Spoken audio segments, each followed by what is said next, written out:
Good. Let's go ahead and dive into Netta. I just want to welcome everybody again. Thank you so much for joining us for this session on advancing equity and neighborhood ownership through home repair. My name is Brandon Taylor, and I currently serve as an assistant program officer with the Local Initiative Support Corporation in our Philadelphia office, where I support our team's community safety, community engagement, and capacity building efforts. And I'm very thankful today to be joined by Ms. Tanetta Graham. Hi, everyone. And I'll allow Tanetta to go ahead and introduce yourself. Hi, everybody. So glad you guys are able to join us with this session. We're just going to have a cool conversation about a cool project that's happening in cool Strawberry Mansion. My name is Tanetta Graham, and I am the executive director of the Strawberry Mansion Community Development Corporation. We are a neighborhood in North Philadelphia that is nestled in between Brewerytown and Allegheny West or East Falls. We have some exciting things going on in our community, and hopefully you guys will enjoy our wonderful story and be able to spread the word about the great things that you're going to learn about today. Great. Thanks so much, Tanetta. That's wonderful. Yes, we do hope that the story is able to be shared with others who are interested in the great work that's taking place there in Strawberry Mansion.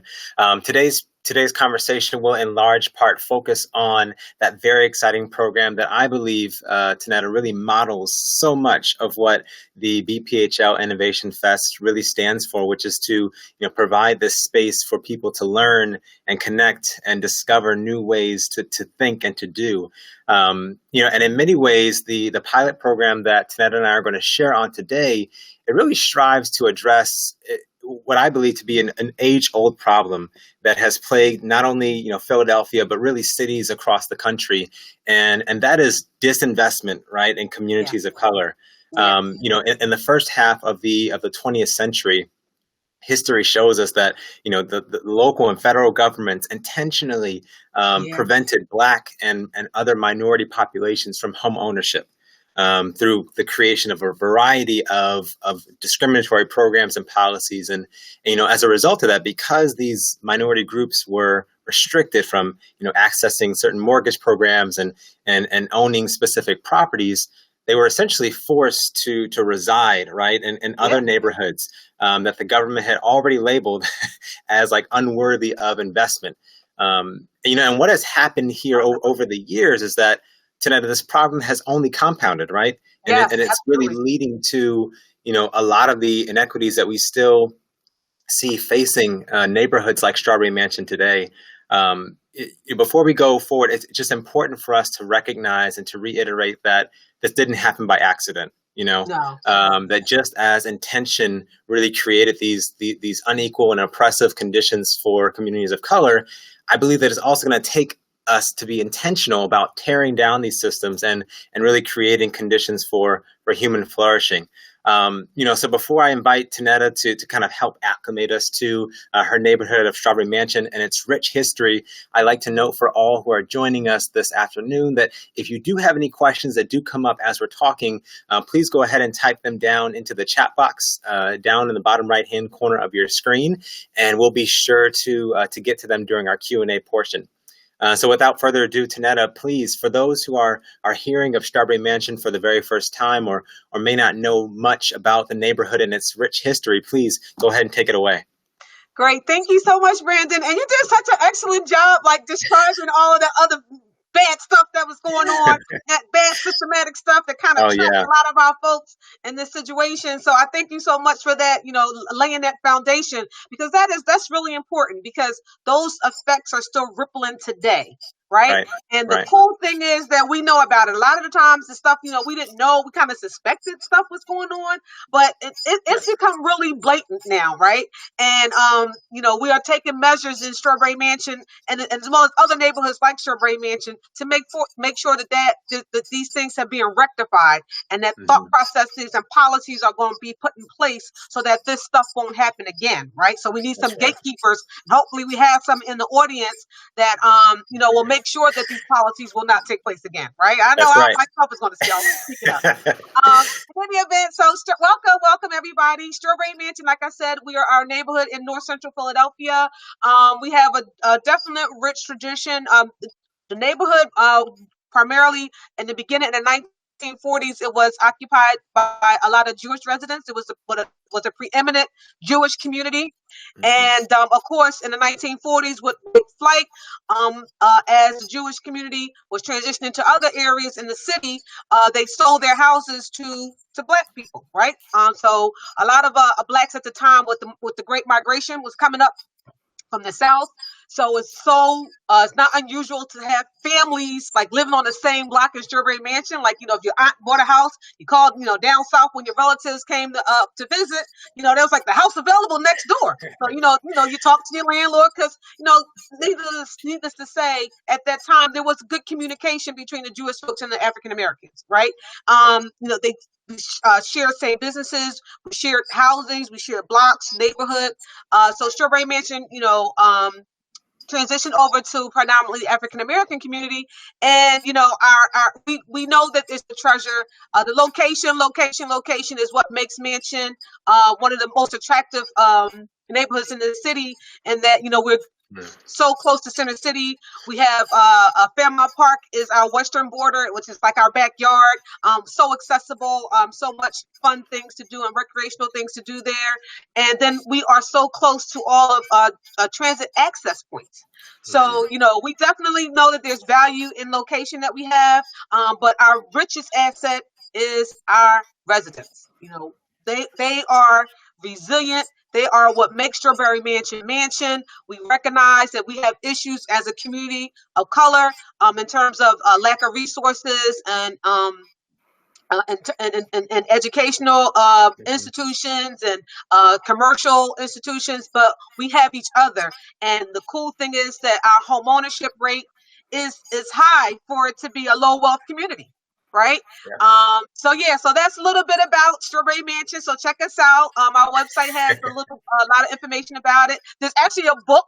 Alan Myers did the book about Strawberry Mansion, the former Jewish community.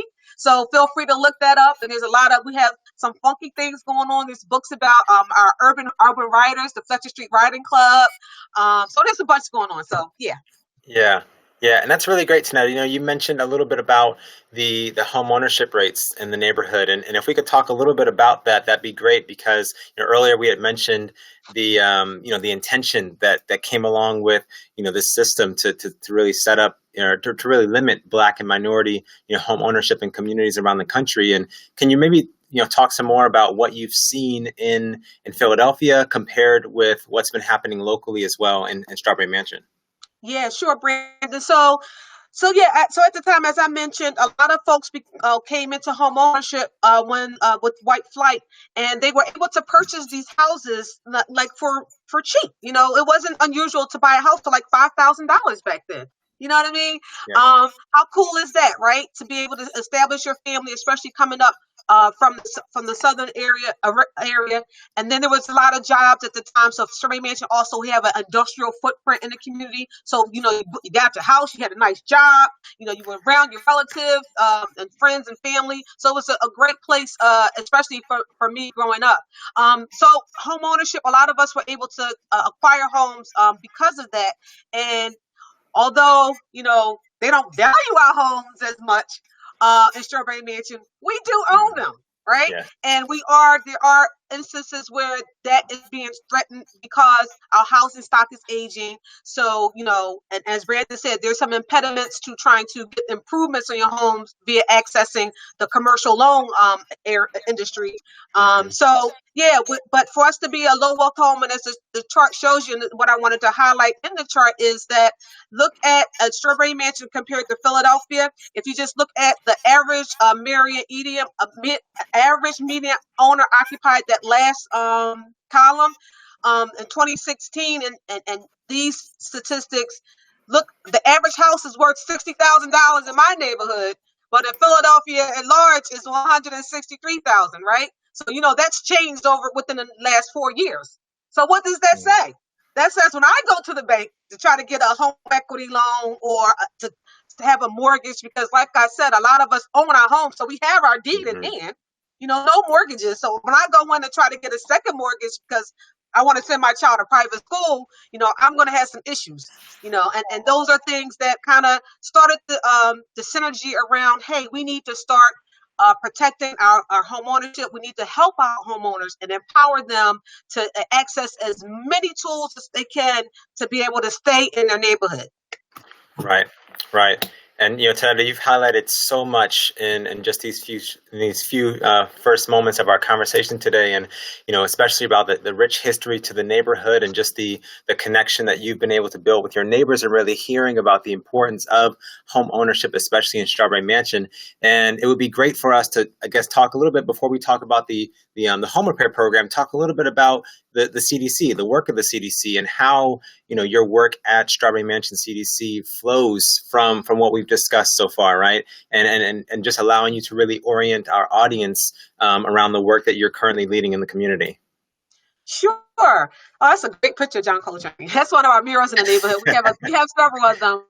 So the CDC, you guys, listen, we were just a bunch of community conscious residents that felt the pressures coming in. We're in between two neighborhoods that have been gentrified, one real slowly and the other like rapidly. So we came to a point where there was a lull in our community where we needed to have representation in terms of the residential and commercial developments. And so we formulated a CDC. And before we even got our articles of incorporation and our 501c3 papers back, we had projects on our desk to evaluate, which let us know that we were long overdue to come together to protect the community. One of the things I do treasure is that we have some of our elders who have been in this game protecting our community for years. They have started organizations, and while they may have not been as tedious in keeping their organizations together, they are still around. They are like, listen, we want to protect our community. We've been here through the blight. We've been here when it was a great community, when you didn't have to go to Center City to do any shopping. Everything was here. We want to see it happen again. So I just want to highlight that, and that this Strawberry Mansion Community Development Corporation, when it was formed, it got the blessing, and you need the blessing from the elders. That certainly you do. So outside of this program, what are some of the other initiatives, I guess, on the ground that you all have been leading? Even most recently this summer, what are some of the work that you all have been doing? Oh my gosh, the game changed. COVID changed our game a little bit. I know, right? Yeah, for a lot of people. But the CDC, we work. Our goal is to do sustainable development, revitalization of our community, residential and commercial. So we have several home ownership projects that we partnered on with some nonprofit and for-profit developers in the community to ensure that we have a good product, an affordable product in the neighborhood. So we advocate on behalf of our residents on those residential projects. We also are engaging a commerce department to revitalize our commercial corridors. We participate in the community land care program with Pennsylvania Horticultural Society, where we take care of over 200 parcels in our neighborhood. One thing that happened historically to Strawberry Mansion was the Neighborhood Transformation Initiative, which was a blight removal plan led by John Street. So our neighborhood was targeted with that blight removal. So we have a lot of vacant parcels in the community. They were supposed to have plans to replace the stuff that they tore down, but that's a whole other story. And then we have to take care of it, right? So we, the Strawberry Mansion CDC, we take care of over 200 plus parcels, keeping them clean, making sure the trash is out of them throughout the most part of the year. But for the most part, we advocate especially for our existing homeowners who are feeling the pressure of trying to be displaced, and as well as tons of other stuff, helping with education, jobs, you name it, we do it. And you all do it so well too, Tanetta. I mean, just from what I've heard you share so far, I mean, just the emphasis you place on residents, it just really is impactful for me, and cements, why I'm involved in this work, because that truly is the I think that should be at the forefront of all the work that we do, is really listening intentionally to our community residents, to our neighbors, so that these efforts that are taking place are truly their efforts, that they're actually leading them, actually driving them forward. And before we go, I was telling you what they need, Brandon. Right. Exactly. And so before we go because in a moment we're going to dive really deep into the home repair program, but before we go any forward, I would love to share a little bit about the involvement of LISK on this great project, and this exciting work that's taking place in Strawberry Mansion. LISK is a national organization with a local focus in field offices really across the country, and for the past 40 years or so, our Philadelphia office has worked alongside residents and partners, supporting projects and programs to really help revitalize communities and create greater economic opportunities across Philadelphia. So whether it's investing in affordable housing or growing small businesses or training resident leaders and community groups, our best work at LISK is when we are serving as a catalyst for community change, amplifying really the work of our partners to strengthen their neighborhoods and to improve really the lives of residents and their families, as Tanetta has touched on. And so it comes as no surprise. We've already touched on it a little bit earlier, but it comes as no surprise that there's a whole lot of change taking place here in Philadelphia, right? Changes in the makeup of different neighborhoods, the vacant lot acquisitions, the public space investments here and there. I mean, change that has really been taking place for years now. And LISK really operates under the belief that residents should have ownership of their neighborhood's development.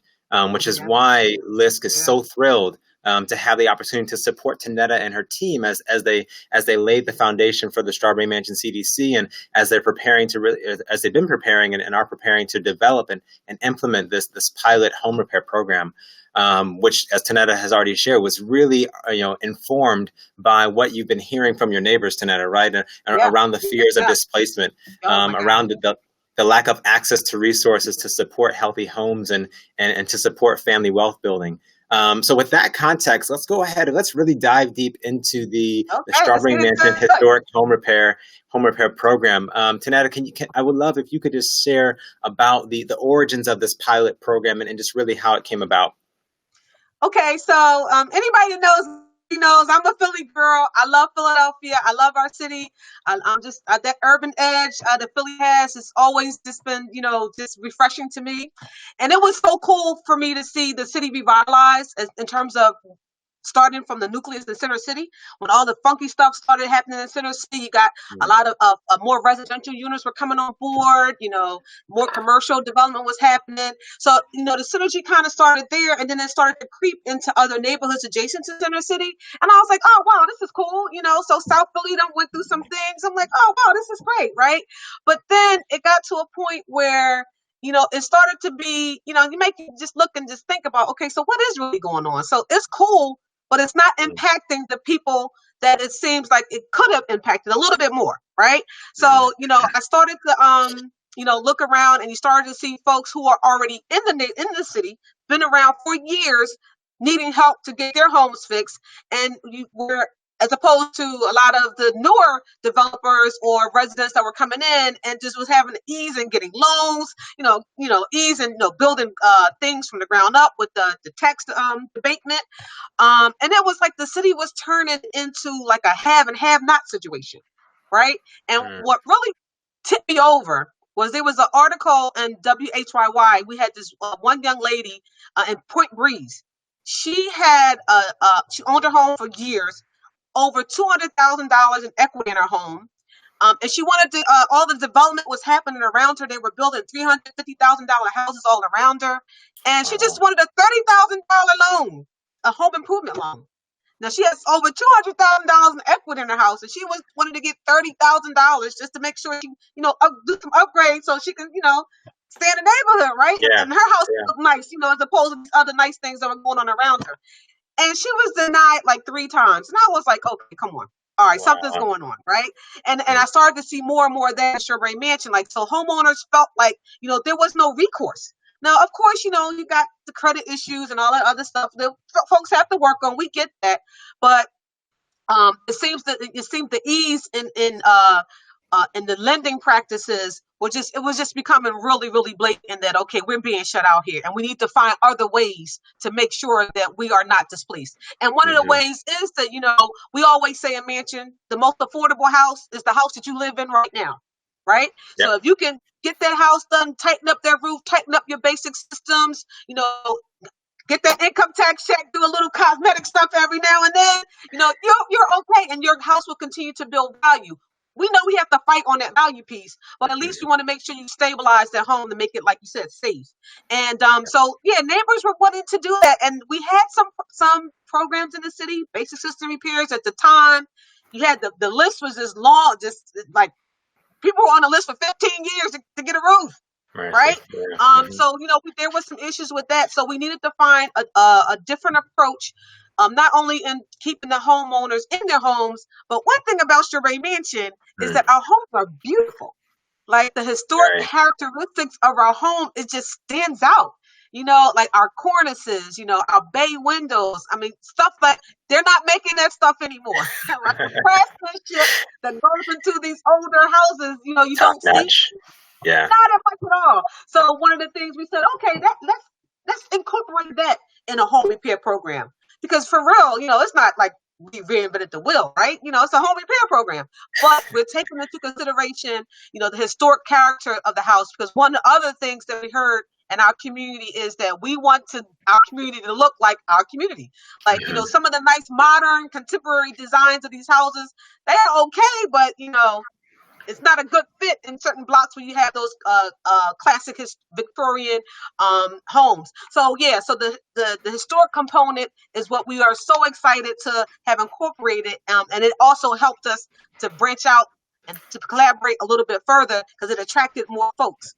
Yes, that's right. And the great thing about this is, as well, Tanetta, is that it's the historic preservation component is very important, but it's not just all about historic preservation, right? Because these efforts are also being, aligned with, efforts around homeowner engagement, right, and resource programming. So, can you maybe share a little bit about, the other, I guess, offerings of the program and how you're desiring to work with homeowners to really, create family wealth building? Yeah. So one of the things, my grandma always said, when something bugs you, you talk about it. She would always say, so what? She always tell me, so what? And one of those so what's was, those conversations I started to have with the foundation world, as folks were it seemed like people were like investing in everything in and around the community, but not the community itself. So I'm going to commend William Penn for giving us that ear. And it's like, okay, you guys are putting millions of dollars investment in the park and things in the park, but we live across the street from the park. We use the park. Can we get some investment?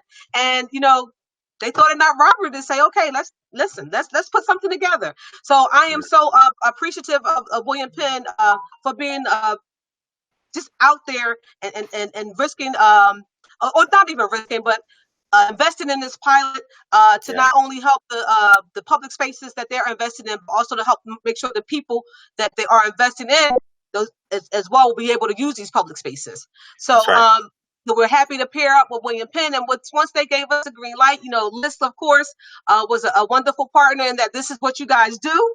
So, hey, let's help us out. It's also part of this is also to help the CDC's capacity to be able to make sure we carry this thing out correctly.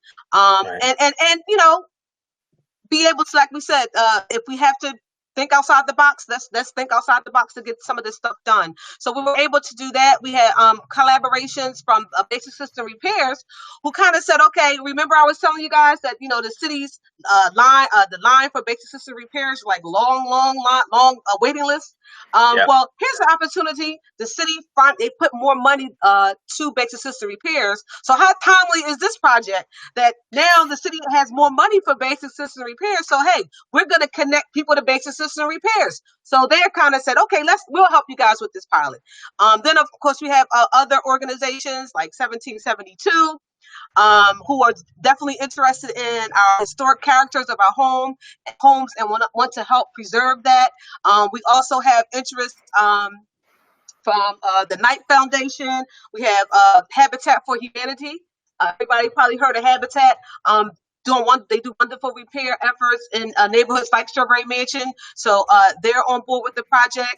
We have on the historical aspect, we have the Philadelphia Historical Commission and also the Preservation Alliance of Philadelphia has also expressed interest on this. So, there's been so many different constituencies that we're kind of struggling with, well, how can we support folks in Strawberry Mansion?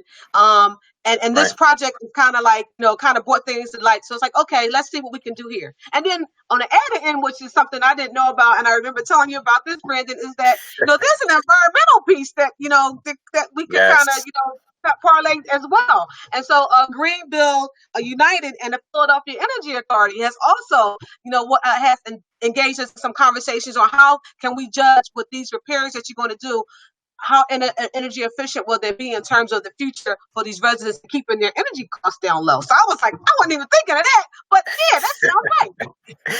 That's right. Yes, Tanetta, and thank you for highlighting that, because I think that you kind of alluded to it there, but this program, as you've envisioned it, is really set up to be trying to be a one-stop shop for residents to come, and even if they may not be best served through the goals of the program, your desire is to really set up the program to be able to refer and to connect these residents to different services that might be able to help with their situation or what they need. And I know also the workshops around financial literacy and estate planning and even tangled title. For those who may not be aware, there are situations where homes have been handed down over generations, right? And from one generation to another generation, and perhaps there's just not clear evidence of ownership for the current family that's occupying the home. And so the program also desires to work with those families to be able to actually get the clear deed, clear title to their home. So it really strives to be not just this standard home repair program, but really a program that is a pilot to see how can we combine all these different resources around homeowner engagement, around financial planning, financial literacy, estate planning, sustainable home ownership. How can we really package that all together, right? And see that take off in a neighborhood. And Strawberry Mansion really is a great space for us to see how that can be envisioned.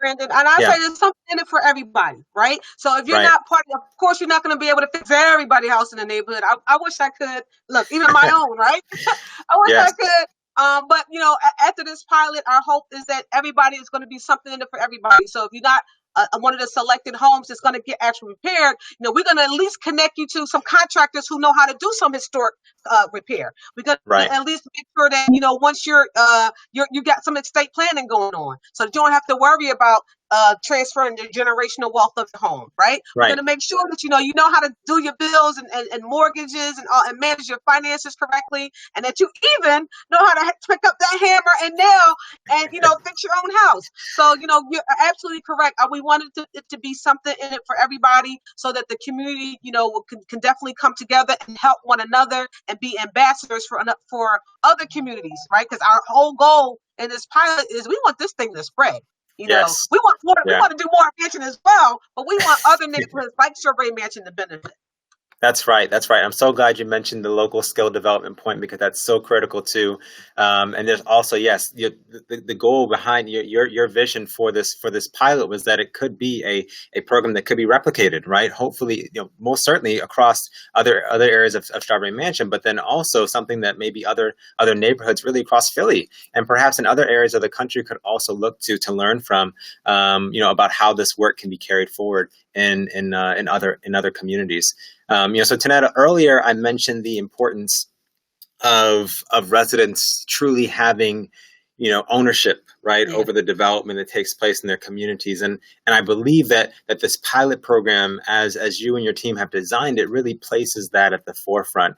And so on this slide here, regarding community engagement, can you share a bit about how you've sought to design the program to engage residents and really be responsive to their needs? Yeah. So Brandon, that's at the core of this whole vision that I had in this whole program. The core is our residents. I mean, when you talk to people who've been in their house for 60 years and they've seen, they've been through the riots in the 60s, they've been through the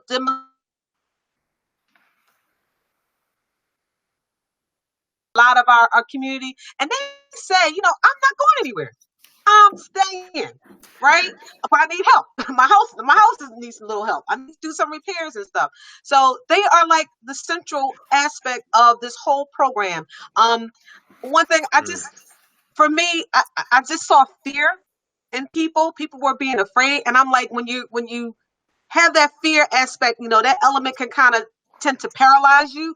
And I'm like, no, we have to be empowered, because we're not going to let the fear of being displaced make you not call the city and say, I need to get on a payment plan for my taxes, because these are ways that not only you can kind of lose your house, but we have a lot of predatory practices that are going on in our community from our We Buy Houses folks that are kind of pushing people and, into L&I violations. I mean, it's all kinds of crazy stuff going on. Yeah. So, your neighborhood is a value if they're going to those levels to try to get your house, right? Yeah. So what we want the residents not to be fearful. We want to empower them and then saying, okay, these are the things you need to make sure that you could stay on top of to keep your home, that water bill, those taxes, making sure if there's any repairs that need to be done. Maybe we need to budget them. Like I said, I do a lot of big repairs when I get my income tax.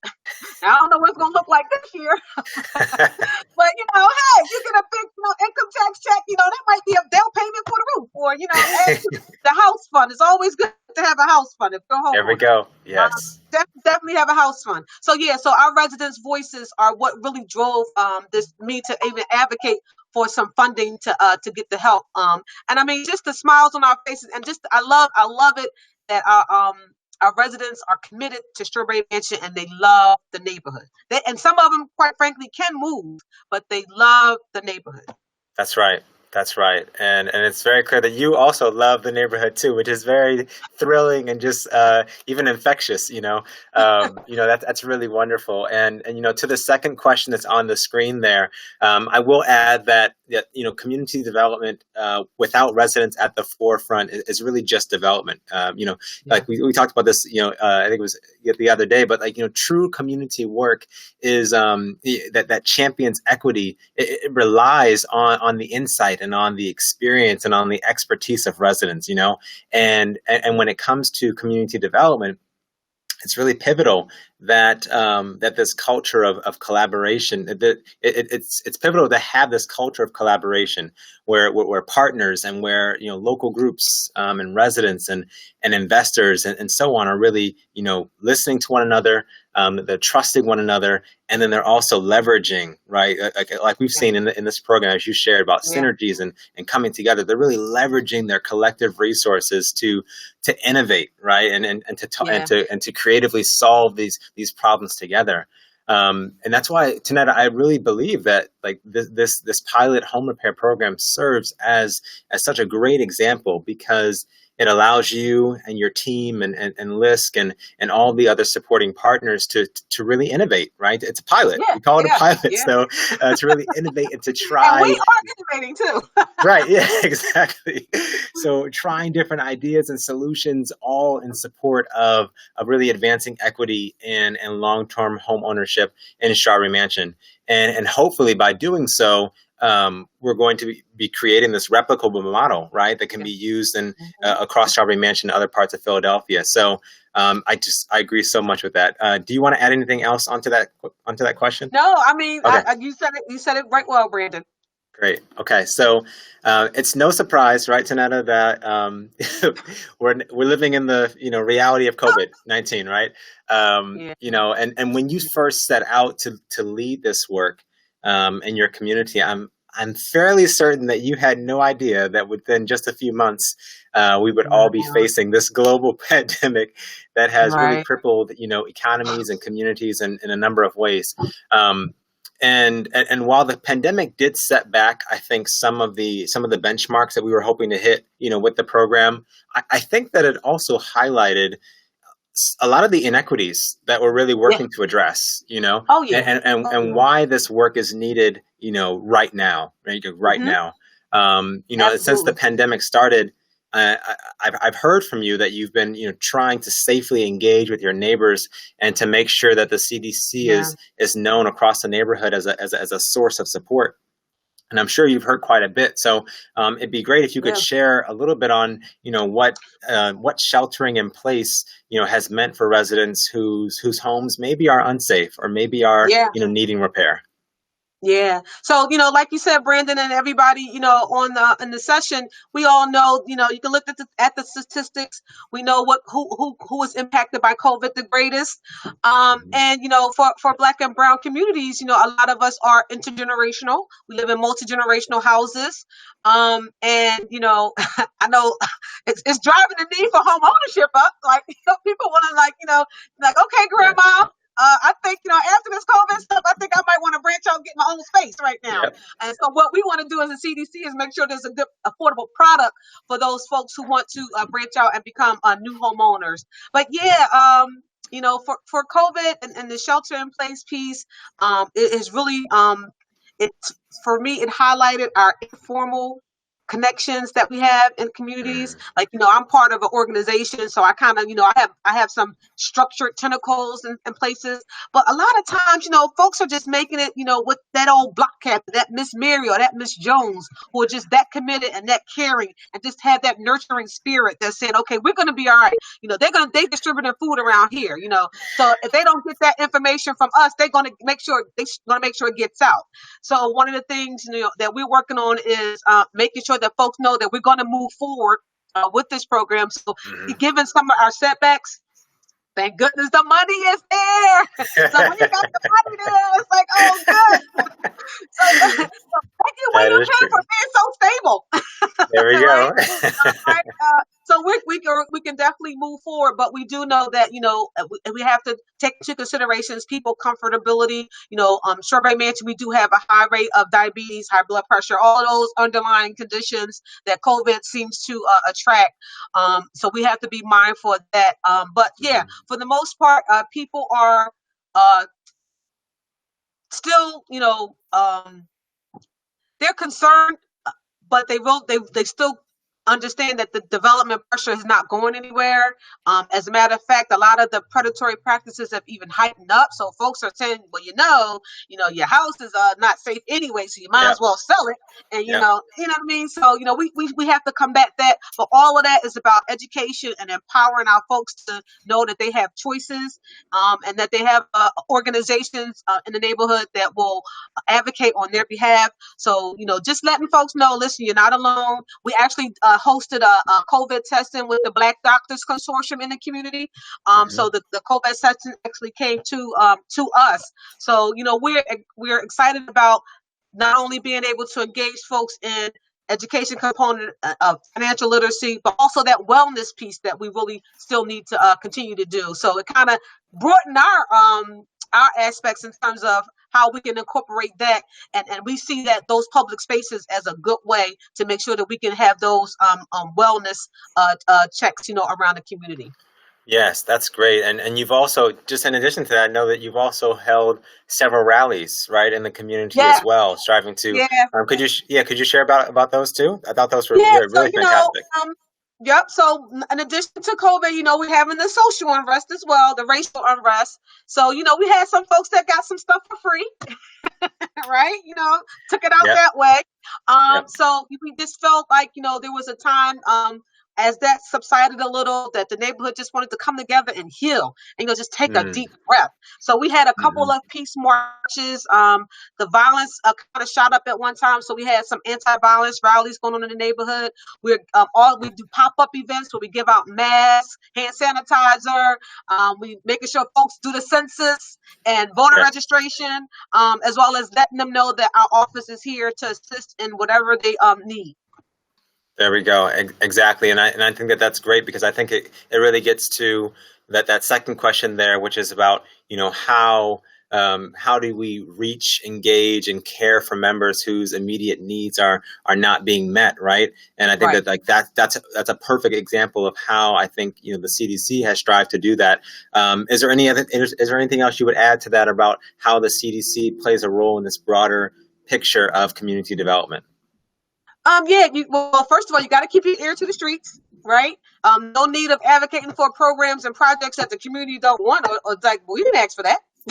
Right. So you got to stay abreast of what's going on, and also just keep in mind the basic needs. Like, everybody wants to live in a nice, clean, safe community. That's everybody wants that. Everybody wants that. So always remember the basics. Everybody wants that. Everybody wants to have good schools for their children. They want to be able to go to a good restaurant, get a good meal if they don't feel like cooking. We all want the same thing. We all want that in our community as well. That's right. That's right. Let's talk about this, Tanetta, as we're coming down to our last few slides here, and then we're going to open it up for any questions that have come in.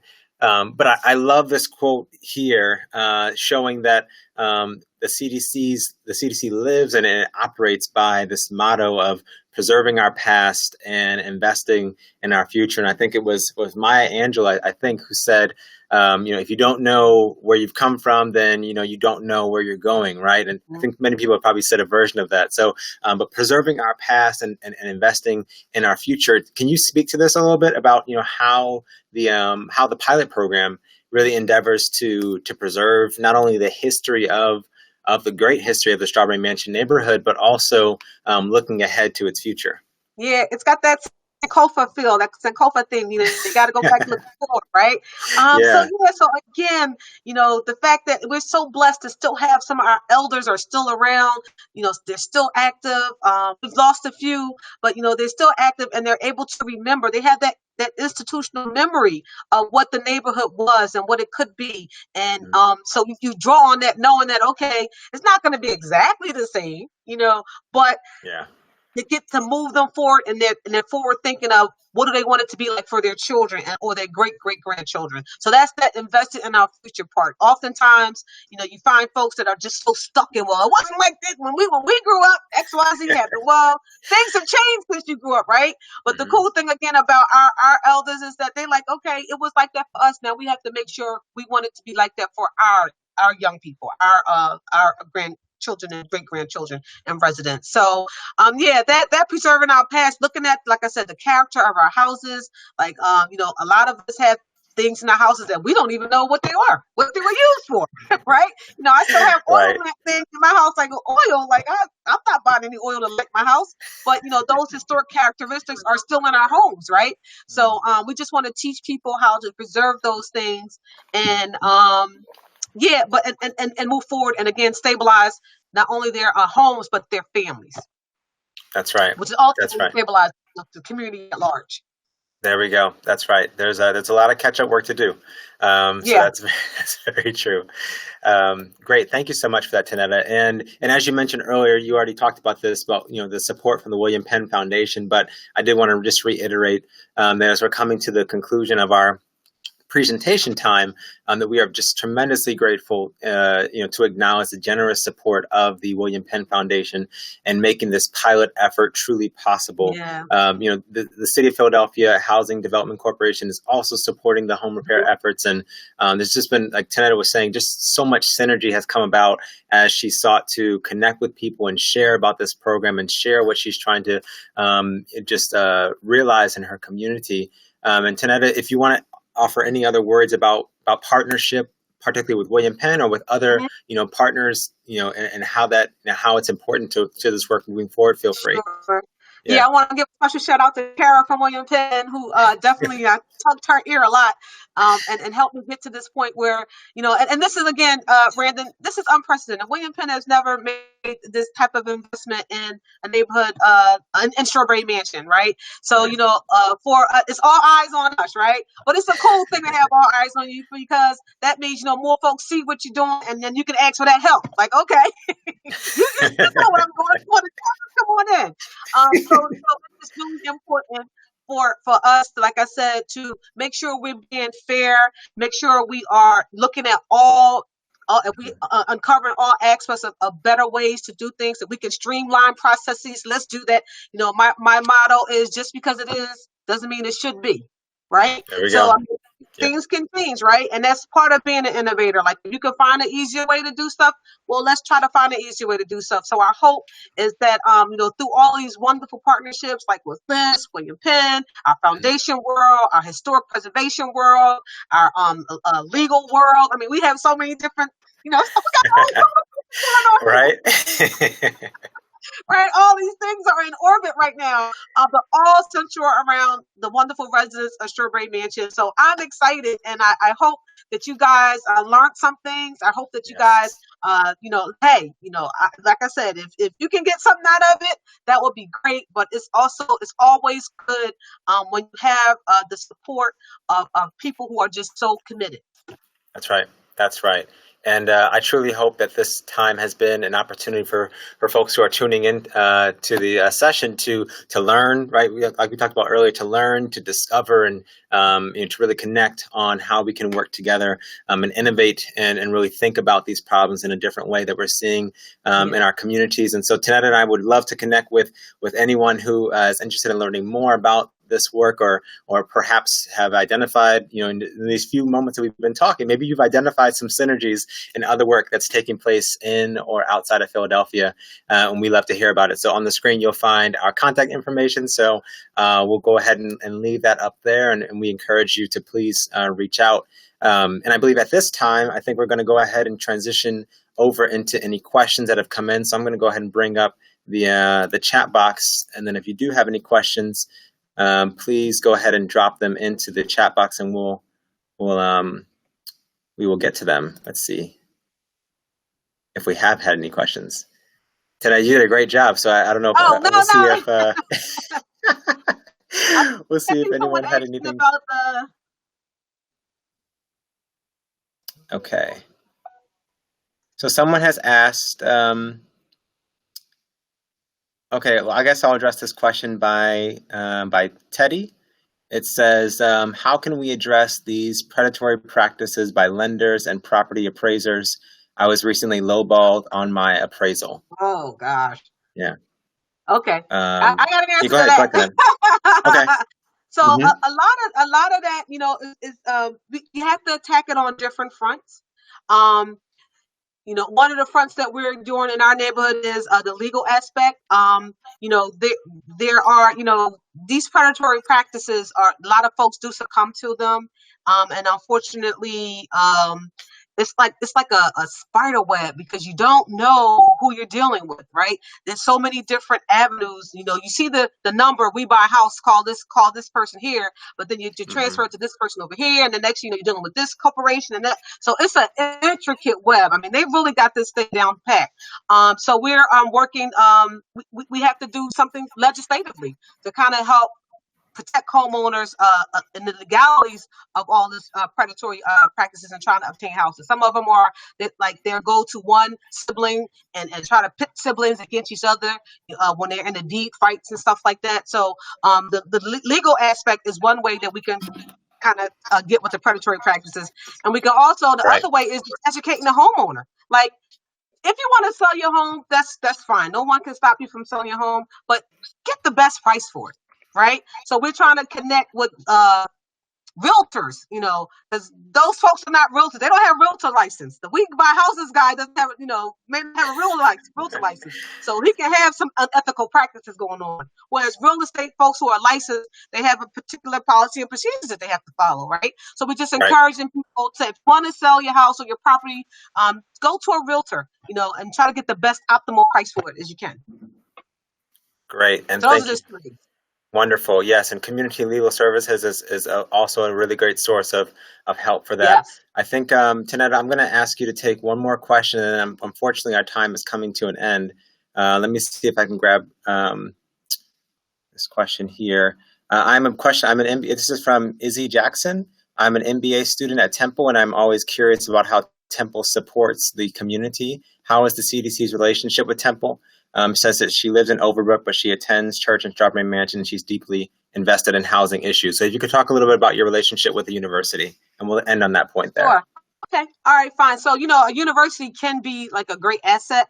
And while there's been, it's been rocky, like for historically, again, one of the things that Temple can't kind of pull the wool over our eyes is because we have those folks. Remember, I was telling you about our elders. They have that institutional memory. So they're like, hold up. We remember y'all said 15, 20 years ago that y'all would do X, Y, Z, and y'all haven't done it. So they can't come at us with this whole, the same old thing. So the relationship with Temple is kind of rocky, and I think under the new leadership, hopefully, we'll be able to, connect and get to see where our needs best align. Mm-hmm. Like, whether it be in scholarships, whether it be in community development. I mean, they have a wonderful resource, the historic library. I mean, oh my God, some of the older photos of Philadelphia. I mean, they have a lot of resources that could be very helpful to communities like Strawberry Mansion. But again, that community relations is important, and you got to build trust. You have to build trust. And I think that's the state that we're in now, and trying to rebuild the trust. Yes, that's very true. Thank you for ending on that note, Tanetta. Building trust is so critical. And if you all would like to continue I'm sorry if we didn't get to your question, but if you do have ongoing questions you'd like to have Tanetta chime in on, or myself, please find our contact information on the screen, and we'd be glad to connect with you. And if for more information on the Strawberry Mansion program, home repair program, please also contact us. Thanks so much for joining. Yeah, thank you, everybody. I hope you guys enjoy the rest of your conference. This was great. Thank you, everyone. Thank you, Tanetta. Take care. Bye, everyone. Bye.